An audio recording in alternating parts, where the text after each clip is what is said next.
Sono state accolte ufficialmente oltre 200 richieste di costituzione di parte civile. È questo l'esito al termine della terza udienza del processo Miteni, che dovrà stabilire il rinvio a giudizio degli imputati accusati dei reati di avvelenamento di acque e disastro ambientale.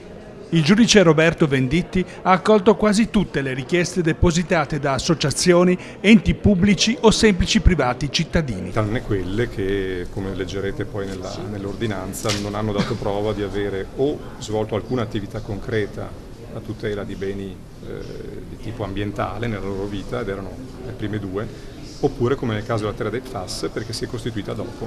E non c'è dubbio che per poter dire che un proprio diritto è stato leso devi esserti costituito prima che si sia verificato il fatto che tu assumi abbia leso il diritto, altrimenti tutti potrebbero costituirsi successivamente e va a vantare danni per, in realtà, danni che non hanno subito. Soddisfazione per il risultato ottenuto è stata espressa dai rappresentanti legali delle parti presenti in aula, in primis la Regione Veneto. La Regione Veneto era, direi, doveroso che venisse ammessa come parte civile, così come gli altri enti territoriali, tra cui il Comune di Trissino che assisto. Ma la soddisfazione per l'udienza è che il giudice ha accolto la citazione del responsabile civile, in particolare dei colossi, delle multinazionali, in particolare Mitsubishi Corporation, che significa avere una possibilità concreta di ristoro di un danno così ingente come quello per i reati ambientali che sono stati commessi.